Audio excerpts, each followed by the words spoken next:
Hello, I'm George Febish, and today we're going to talk about how to travel to Europe on a budget.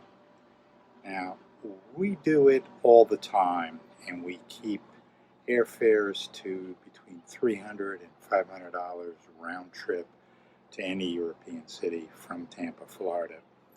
We keep hotels to an average of about $100 a night, and we keep local transportation, attractions, and food to about $100 a night. Now, if this interests you, you like to save money, uh, watch the video. It'll give you all the tips you need to do it. Um, we don't stay in flea bags. We stay in 3.8 to 5-star hotels. We travel the major airlines. We eat very good food, and we drink very good wine while we're there. So it can be done. It takes a little bit of work, but these are the tips that'll let you become an expert at it. Okay, let's start with airfares. And you have to understand that airfares go through cycles. So they usually come out about 11 and a half months in advance. They start at a medium rate. They then start to go up. Maybe 3, 4 months out, they start to come down. They hit a low. They start back up. And then at the last minute, a month before, they skyrocket. They'll be the highest fares. And that's because business people need to get on a flight for a meeting, and they'll pay anything to get on it. We use Scott's cheap airfare. I've done a vlog on this. It's in the notes below. I've also put their website along with the vlog, so you can go and check it out. There's 2 memberships that they have. The regular one is free, totally free. You put your email in, you get emails. The pay for is $49 a year, and you get up to 5 times as many leads. So it's up to you. I've been going on the free one, and it's working, but if you need more flights, do the pay one. The way it works is you can't search and say, I want to go to Rome at this particular date. It doesn't work that way. You get an email, and the email will have a to city, like Rome, and then it'll have a list of from American cities. If your city or a nearby city is listed, it'll tell you the price. Let's say it's $375.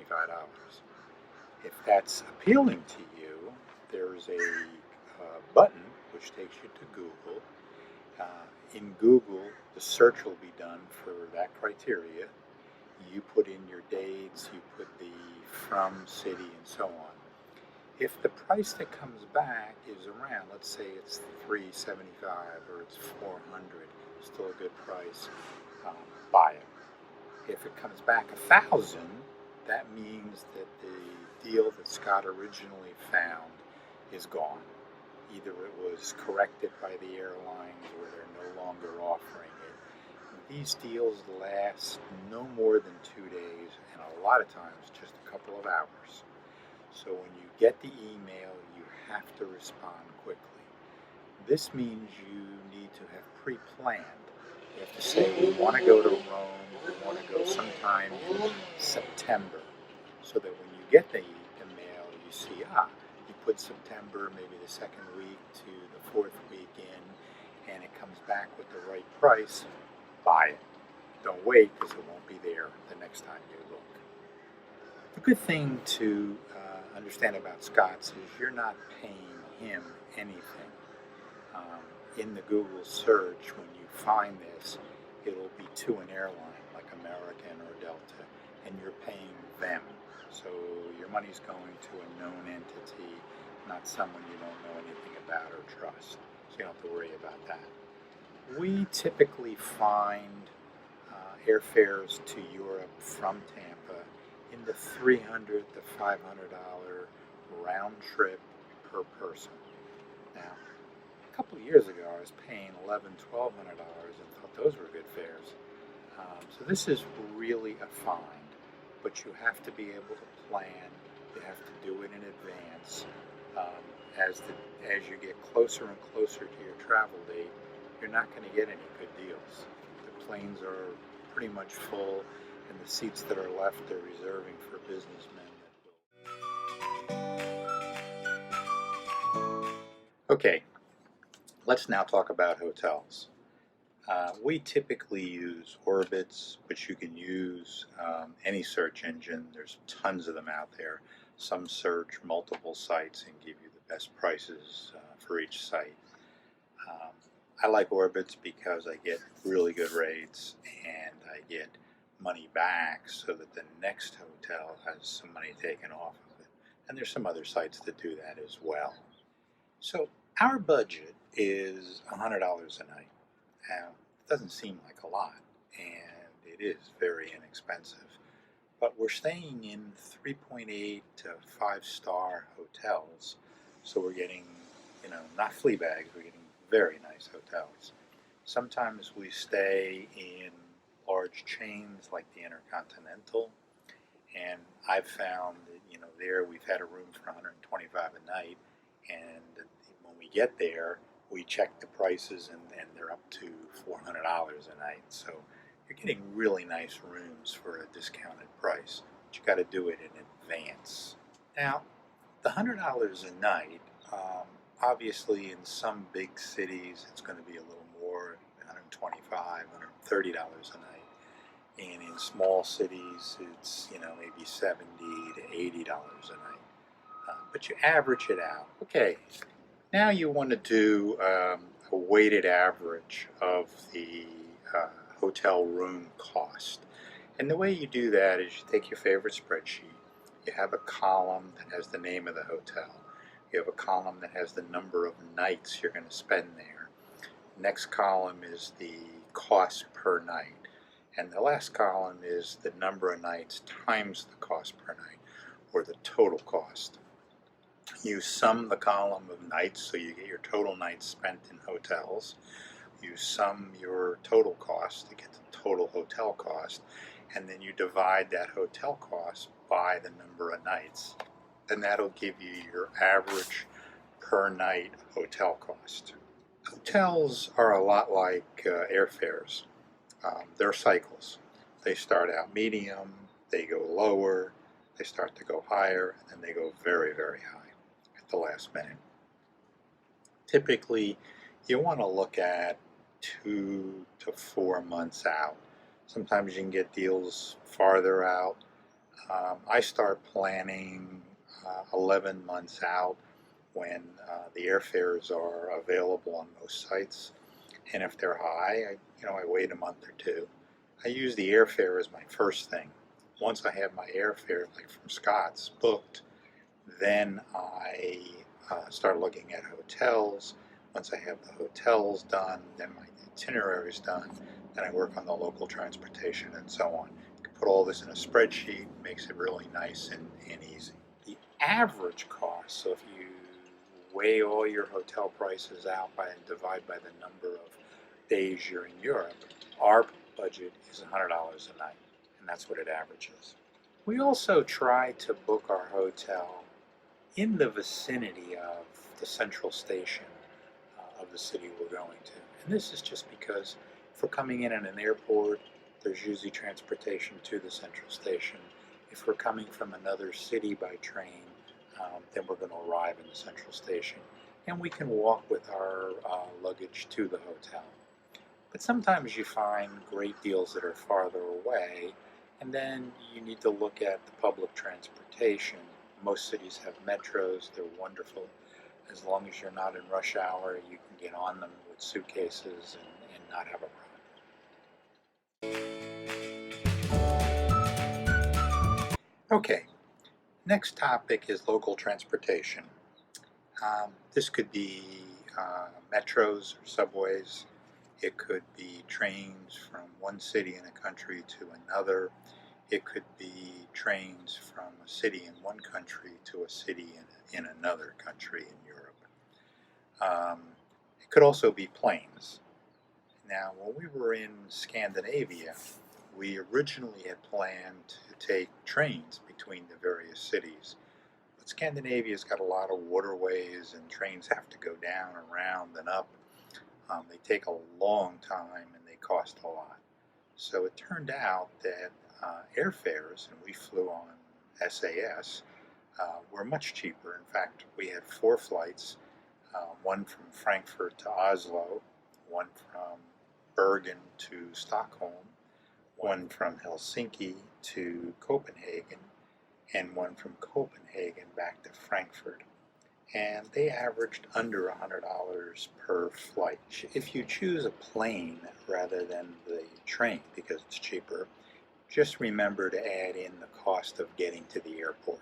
That may be by metro, maybe by bus, maybe by train, could be by taxi, but taxis in a lot of cities are very expensive and may eat up the savings that you have by taking the plane.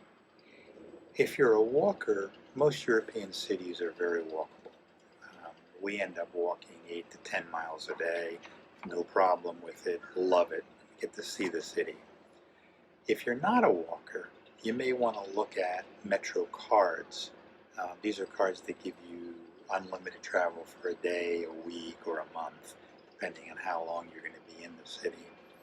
And they can be economical, especially if you're taking the Metro everywhere. So then you want to plan, I have these museums and attractions I want to see, and I can take a train from the hotel to there.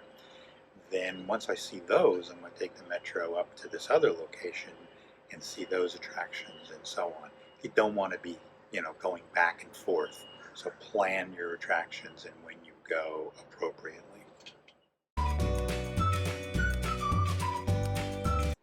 The next category is food and, your daily spending money. Well, the food side of it, if your hotel doesn't have breakfast included, and don't pay for breakfast with your hotel, they typically are going to end up costing you $25, $30 a day per person.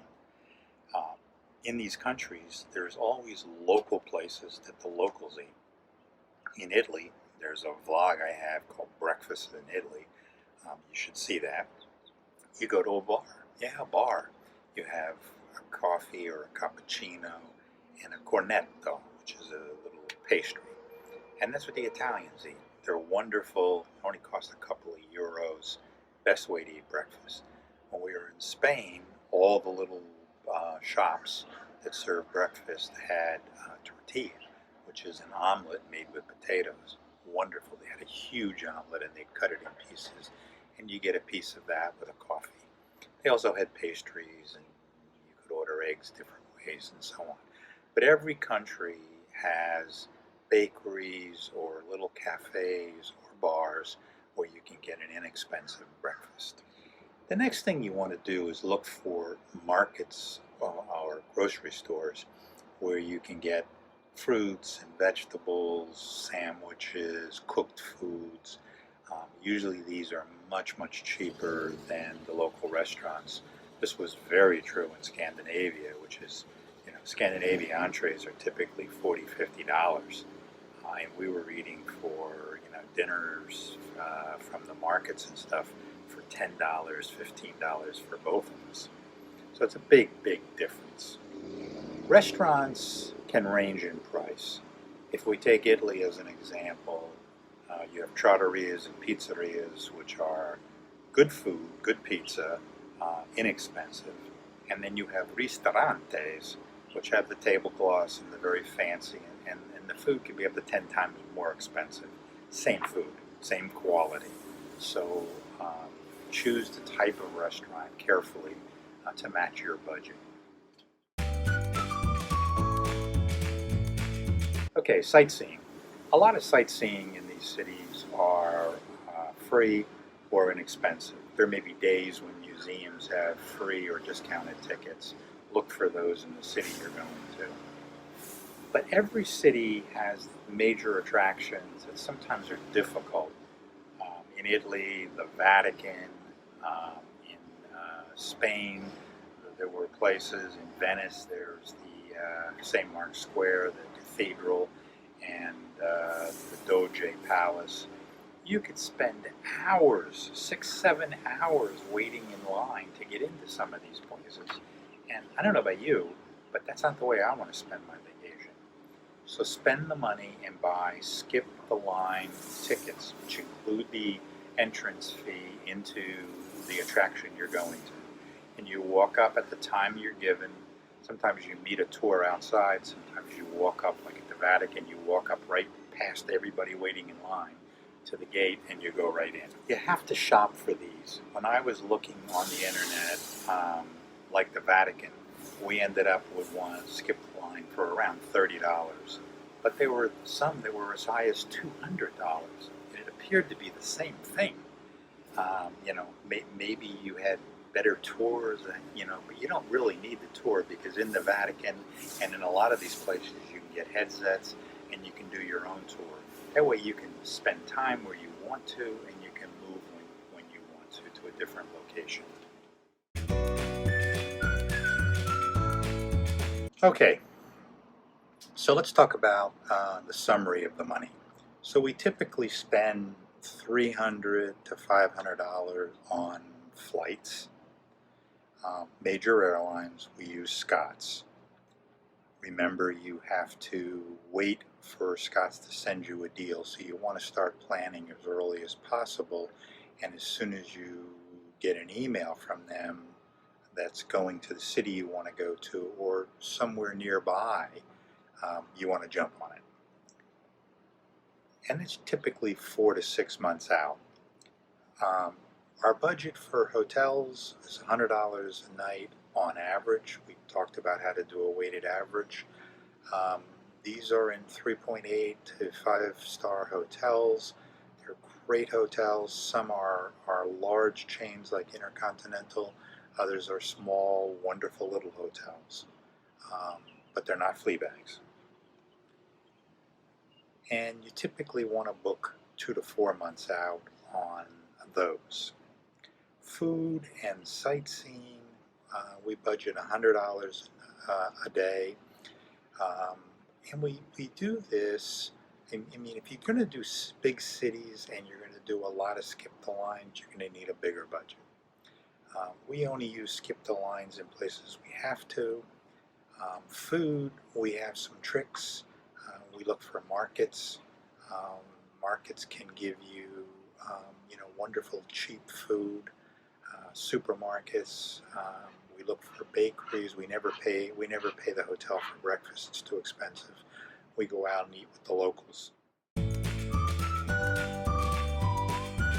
Okay, so the final thing you want to do is to build your budget / itinerary. And this you'll take with you on your trip. It'll be a summary of everything. I use a spreadsheet. Use whatever your favorite spreadsheet is. I put in my flights from the States to Europe, the price, the dates. Usually you're going to fly overnight, so you're going to leave on one day and arrive the next morning. And what airline and the flight number. Then I put, the first hotel, how many nights from this date to this date. And then the next hotel and so on. In between hotels, I put local transportation. How am I getting from the city that the first hotel was in to the city of the second one? Was it a plane? Was it a train? Was it just another hotel in the area and I took a metro or something? So you list all this, and at the bottom you have your flight back. So this gives you a summary of all the things you need, just like an itinerary you would get from a travel agent, but much, much less price. Once you have this done, you want to book everything. And for your flights, that's the first thing, remember, and that has to be tied into when you get an email from Scott's about cheap airfares. Keep your itinerary that you want to take with you. I have a paper copy that I can read on the plane. I also have an electronic copy on my smartphone. Pack lightly because you're going to be moving your suitcase around. Enjoy your trip. Have fun.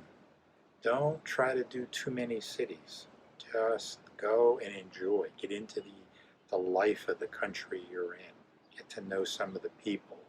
Eat the local food. Drink the local wines. Know you're paying a lot less than the person on the plane next to you or the person in the hotel in the room next to you. I've been on planes where I've paid 325 hours round trip to this European city, and the guy sitting next to me has paid $2,000. So it's insane. Same thing with hotels. We pay $125 a night, and someone else is paying for the same room $400 a night. I've also read on internet groups people who talk about their 10-day vacation cost them between $15,000 and $25,000. That's insane. It's the price of a small car. Why? Why are you spending that kind of money? We go for a month, and it costs us typically $6,000 or $7,000. Soon now, I'm going to be offering a new service. This will be for a fee, but we will do the planning for you, build the spreadsheet. You tell us where you want to go. We'll give you the things you want to see in those places. We'll give you some hotel pricing. We'll show you how to do the Scots and look for it. You do your bookings, pay up with your credit card to the hotel, to the airline company, and go and enjoy your trip. If you're interested in this service, send me an email. The email's in the description below. I'll keep you in mind. I'll respond back, let you know what's happening with that service. For now, ciao, and enjoy your vacation.